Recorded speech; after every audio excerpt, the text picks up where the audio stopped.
Ngayong gabi sa Pinas Sarap, ang part 2 ng ating Aklan Food Adventure ating ipagpapatuloy. Titikim din tayo ng iba pang putaheng siguradong hindi nyo aayawan. Sarap! Ayan! Ay, seryoso. Ay, Diyos ko lang! Ay, teka, nahuli na kita! Wait lang! Nakawala! Huy, pero guys, nahuli ko na yun, ha? Dadayuhin natin ang isa sa ipinagmamalaking isla ng probinsya, ang Boracay Island, kung saan susubukin ang ating lakas ng katawan. Oh, coming in, ladies and gentlemen, our celebrity athlete, we got Miss Cara David, and she is done. At lakas ng tiyan, Ang hirap pala ng trabaho ng mga nagmumukbang. Hindi mo alam kung anong uunahin mo. sabay-sabay nating tikman ang ipinagmamalaking pagkain ng Aklan. Sarap, ha? Lasang-lasa mo yung yung tanglad. Tikman ngayon natin yung manok. Wow!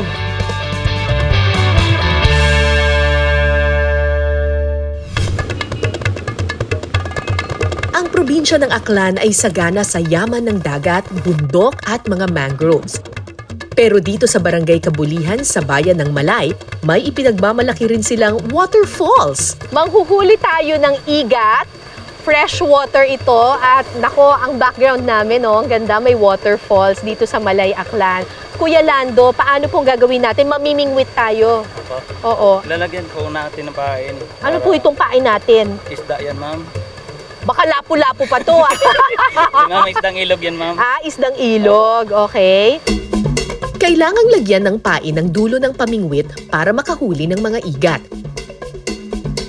Itatanim ito sa pagitan ng mga bato habang nakababad ang pain sa tubig. So itong nilagay natin dito na pangbingwit ay iiwan natin ng magdamag kasi mamayang gabi siguradong maghahanap ng pagkain yung mga igat. Baka may isa sa kanila na mahuli ng ating pain. Pero kukunin natin ngayon yung mga pain kagabi. O sige, tingnan natin kung may laman. Ang linaw ng tubig dito. So ito, kukunin lang natin to. Ito yung mga nilagay pa kagabi. Wow! May huli. Ay! Madulas, Kaya ano yan, ma'am. Baka matusok kayo.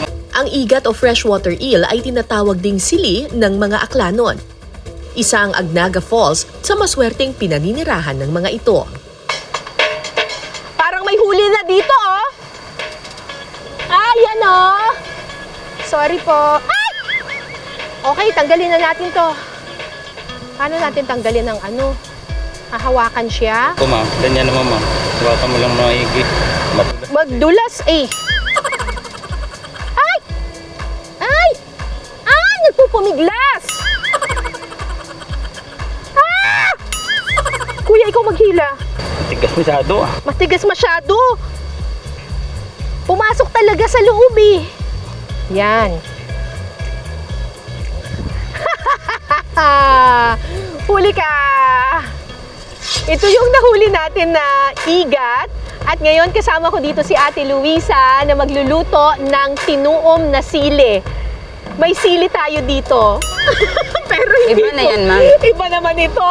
Labuyo yan. Labuyo ang tawag nila dyan. Sili ang tawag nila sa igat. Ayan. So, ano naman yung tinuom? Dito natin lulutuin yung igat. Ang ibig sabihin na ata ng tinuom parang niluto, inihaw sa Dahon, ma'am. Sa dahon. Opo. Anong dahon ito? Ano to, ma'am? Blante. Blante? Opo. Para Blante. yung dito linuluto para mabilis malambot yung buto. Ay, wow! Parang pressure cooker. Opo. Talaga? Opo. Lalambot ang buto? Opo. Kasi yun ang problema kapag kumain ng igat. Yung matigas. Hindi yung may buto-buto siya tapos dura mo yung buto, di ba? Minsan Opo. matinik, ang hirap. Kaya nga yung iba pag nagluto ng igat, tinatanggal pa muna yung buto. Ito ang liliit ng igat natin, ang hirap himayin. So, Dito po natin lulutuin. So dito sa Malay Aklan, meron silang native na pressure cooker. Opo.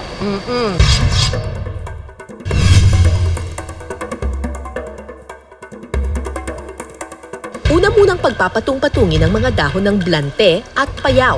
Saka ilalagay ang dahon ng batuan. Hindi po kayo pamilyar sa batuan. Ito po yung siya, oh. Yan po, yung bunga na po Ayan, yung dahon ito yung pa lang bunga ito. ng batuan.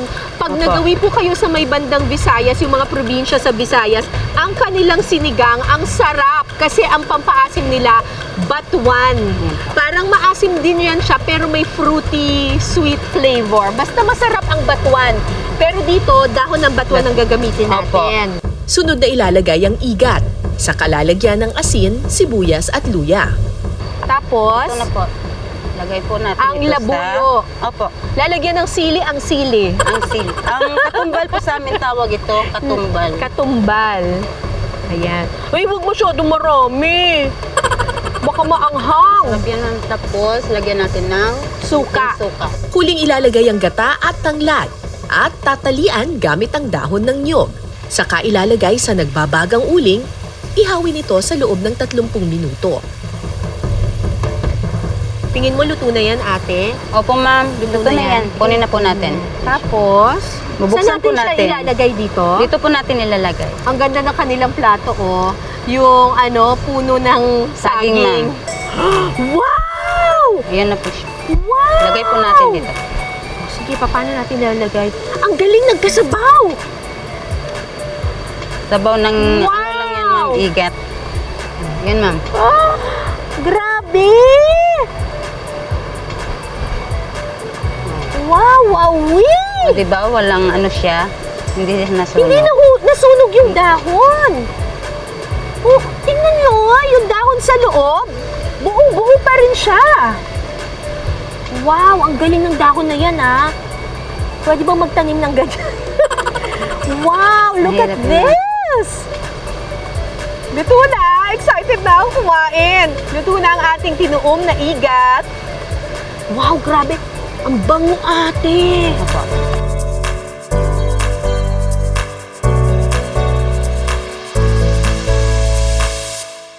Ayan, tikman na natin to. Actually, mahilig ako sa igat, pero ang nakakainis minsan sa igat, yung ang dami niyang tinik na maliliit.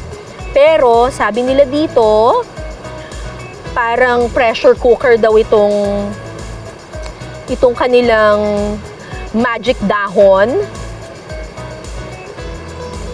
Harap! Ang sarap, panalo! Panalo! Tapos yung maliliit na mga buto-buto, wala na.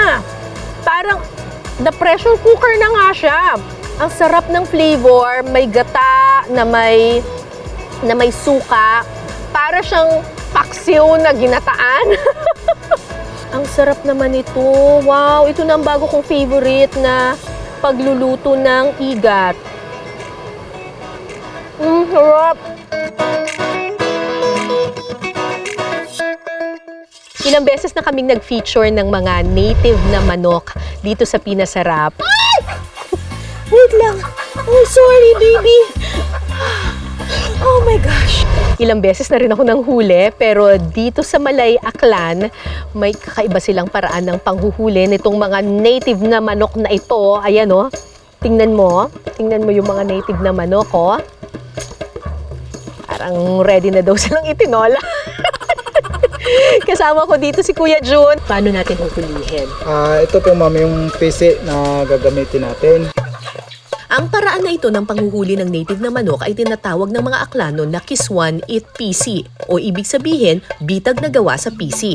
Ginagawa ito dahil karaniwang gumagala-gala lang ang mga native na manok sa kanilang mga bakuran. Hindi sila nakakulong. Lagay po natin sila dito. Ito. Ayan. Tapos, Lagyan po natin ng Bato. sa gilid. para saan yung bato? Kasi pag inila mo ito ma'am, ito yung parang maglalak. Yan. Kasi pag wala po ito, Oo. hindi yung maglalak. Parang titigas ba siya?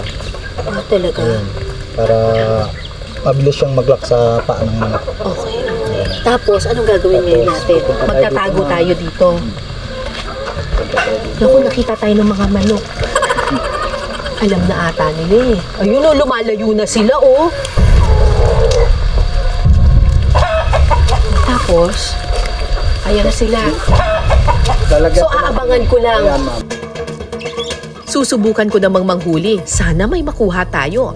Nakakaba pala to. Sige na, pakakawalan ko naman kayo. Makahuli lang. Pasok na! Hindi sila pumapasok. Hindi pa. Wala pa siya doon eh. Ayun, Ayan, yan. pumasok na. Ay, Diyos ko lang! Ay! Teka, nahuli na kita! Wait lang! Nakawala! Huy, pero guys, nahuli ko na yun, ha? Ano ba nangyari? Huy, nahuli ko na siya. Ano ma'am, dapat pinigilan natin. Ha? Hindi, pero hinila ko siya ng hinila tapos nakawala siya. Bilis talaga. Ay! Diyos ko lang! Ay! Teka, nahuli na kita! Wait lang! Nakawala! Naku, parang naano na nila. Nagchismisa na sila. Ika nga nila, try until you succeed. Isa pang ang subok.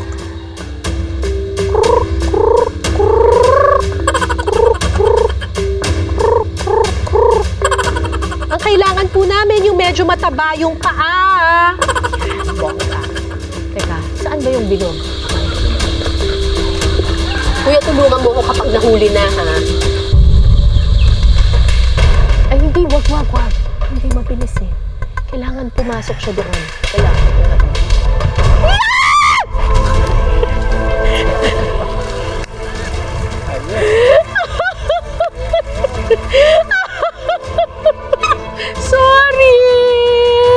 Sorry, papakawalan naman kita. Ano iluluto natin ngayon? Yung binakol po ma'am. Chicken binakol. Ito yung native chicken. Yes ma'am. Nilinis na natin, tinanggalan na ng mga bituka, laman loob, etc. Ngayon, magluluto na tayo. Opo, ma'am. Oh, saan yung kalan natin? Andun po tayo ma'am sa, yun po, sa may... Mag-iihaw tayo? Opo, ma'am. Saan ang ano natin, kaldero? Wala po ma'am, dito po natin lulutuin mismo. Dito? Yes ma'am. Hindi tayo magigisa. Hindi na po. Oh, diretso na dito? Diretso na po dito. Ba, kakaiba. O, sige.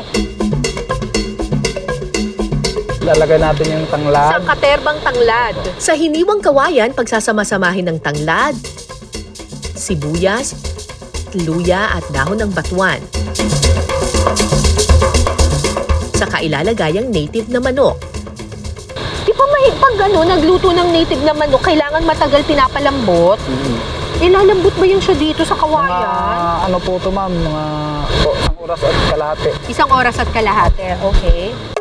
Huling ilalagay ang asin bilang pampalasa. Ay, hindi natin lalagyan ng gata Wala na pong gata. or niyog.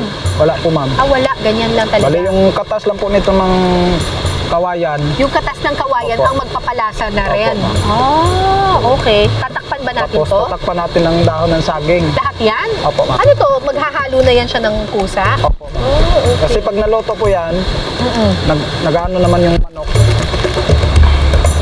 So, meron na tayong tanglad, meron pang dahon ng saging, meron pang kawayan. Lahat yon ay nakakapagpadagdag sa flavor ng ating chicken binakol.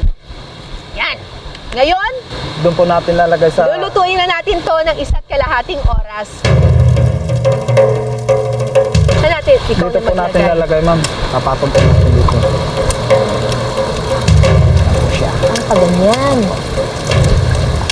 Maluluto yan. Tapos ano, ikot-ikutin pa natin? Ikutin natin. At pag nasunog na yung dito. Yung dito, nasunog, kabila naman. kabila naman po. Wow!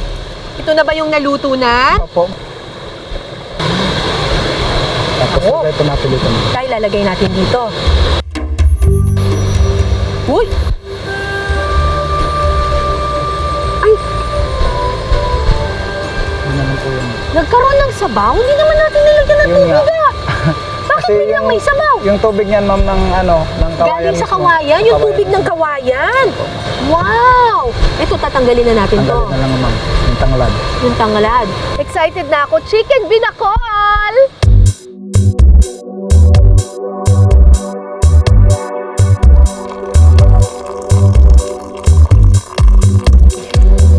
So, ang sabi sa akin ni Kuya Jun, ito daw, sabaw na ito ay natural na katas ng kawayan.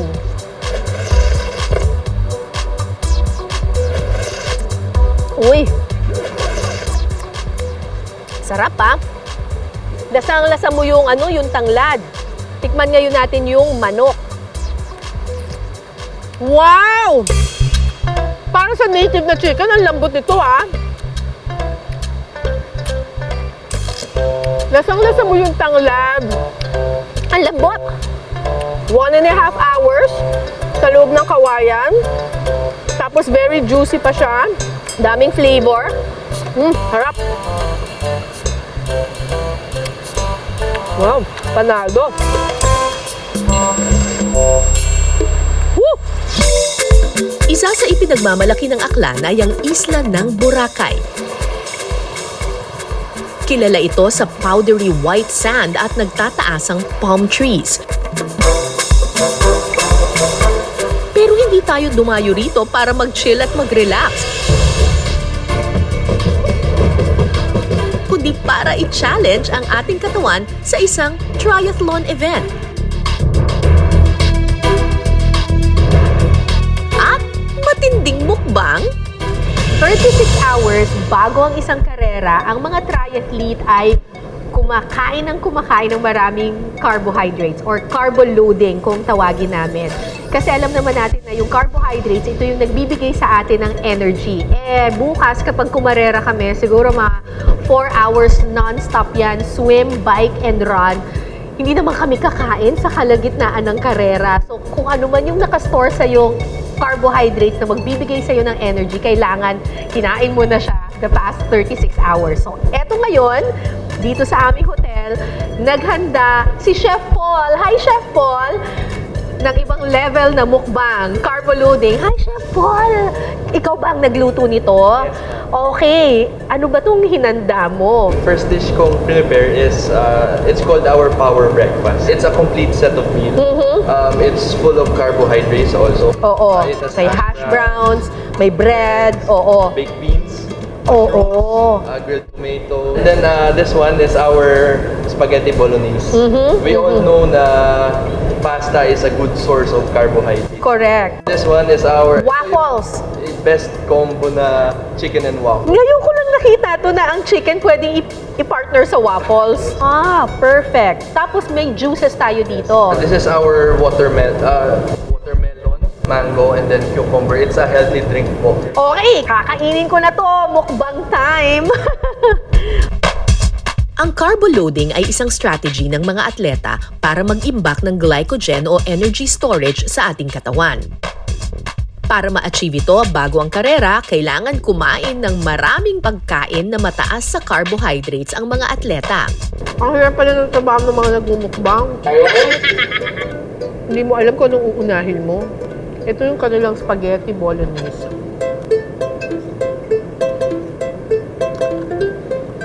Ay, ang sarap. Ang sarap nito. Saktong-sakto yung pagkakaluto ng pasta al dente.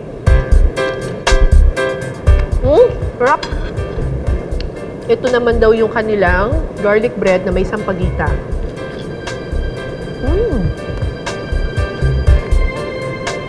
Panalo. Sarap. Pagkatapos magmukbang, ready na akong sumabak sa Boracay Super Triathlon. Ang triathlon ay isang endurance multisport kung saan binubuo ito ng 3 magkakaibang laro.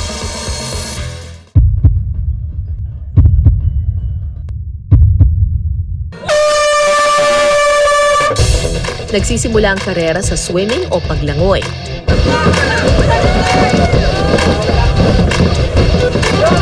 Excited akong mag-swimming kasi white sand siya. So, medyo kakaiba siya kumpara dun sa mga ibang dagat na nilalayoan namin. Susundan ng pagbibisikleta. Nung araw ng karera, nagulat na lang talaga kami lahat kasi bonggang-bonggang parusa talaga yung bike part. Ako pa naman, biker ako. So, my favorite part in a triathlon is usually the bike part. At panghuli ang running o pagtakbo.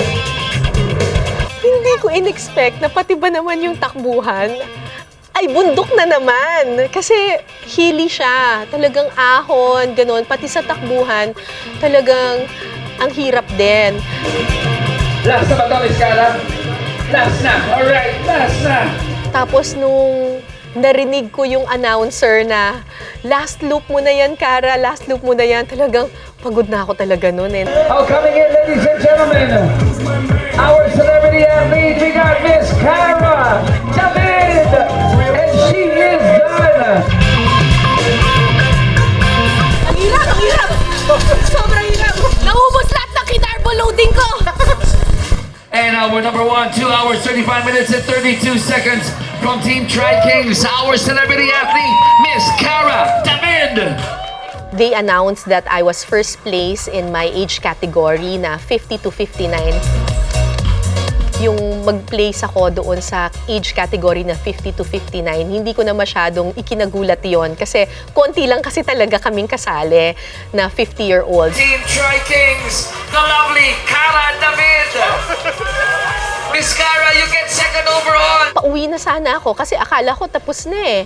And then nagulat na lang ako na meron palang awards for overall, yung kumbaga lahat ng mga babae na nag-race in that category, yung super triathlon, nirank pala nila kung sino yung pinakamabilis.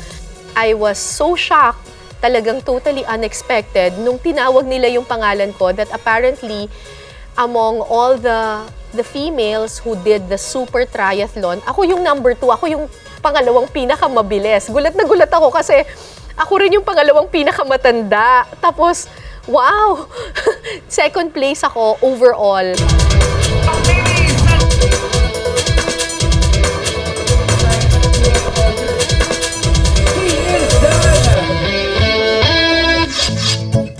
Mula Boracay, puntahan naman natin ang bayan ng Tangalan sa Aklan para maghukay ng susunod nating lulutuin, ang ubod ng nipa. Ang umpisa nito kasi gawin natin, maghukay muna tayo. Hukayin muna tayo, gaya nito. At palalim-palalim at hasta makukuha natin yung buong puno ng nipa para makuha natin ng buo. Pinakalaman niya, tawag dito sa amin yan, ubod eh. Sa pagkuha ng ubod ng nipa, kailangan munang maghukay hanggang maabot ang pinakadulong parte ng puno. Saka ito iaalog para mas mabilis mahila ang ugat nito.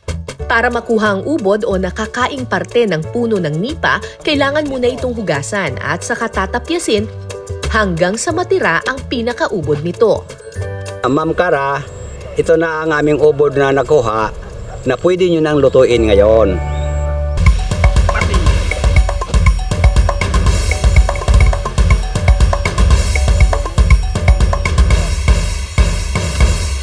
Ma'am Cara, ito na ang aming ubod na nakuha na pwede nyo nang lutuin ngayon. Sa pagpapatuloy ng ating Aklan Food Adventure, ang gulay na makukuha sa ilalim ng lupa, ano kaya ang lasa? Maraming iba't ibang uri ng palm tree na matatagpuan sa Southeast Asia, pati dito syempre sa Pilipinas. May isang uri ng palm tree na kung tawagin ay nipa palm. Nipa, alam niyo na kung ano yung nipa, di ba? Nipa hut. So, ito yung usually ginagamit pambubong ng mga bahay kubo. Pero, alam niyo ba na yung nipa palm ay meron pang iba't ibang gamit, pati sa pagkain. Kasama ko dito si Ate Sol mula sa Tangalan, Aklan. Yon. Sila, ang ginagawa nila doon sa kanilang nipa palm ay kinakain ninyo yung ubod.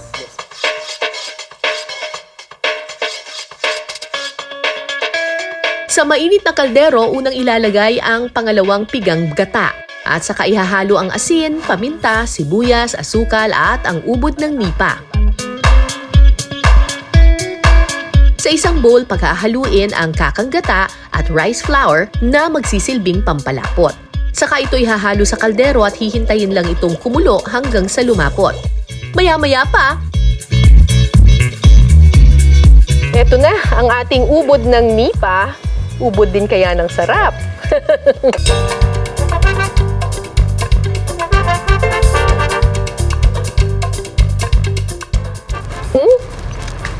Ang sarap. May konting pait pa rin yung mismong ubod, pero yung sauce niya masarap. Para siyang ginataang langka, pero may tamis siya ng konti. So, hindi mo alam kung ulam ba siya or dessert. So, malinamnam yung sauce, gawa ng gata, tas meron siyang konting tamis. Tapos, kapag kinain mo yung mismong ubod, may konting-konting pait. Ngayon lang ako nakatikim ng ganito. Kakaiba siya.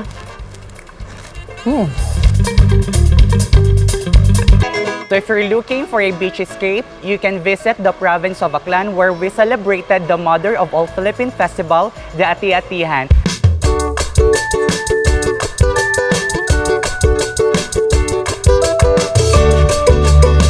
Tingnan natin kung may huli.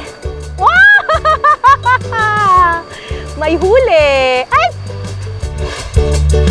Bukod sa malaparaisong ganda ng Boracay, may iba pang ipinagmamalaki ang probinsya ng Aklan. Hindi nakuha. Wow, parang pressure cooker. Sagana rin sila sa mga yaman ng kalikasan mula sa ilog, waterfalls at mangroves. Ayan, ang kapay. Baka masipit ka, ate. Yun. Kala nyo, Hanggang sa susunod nating salo-salo, Sarap. ako po si Cara David. Ito ang Pinas Sarap.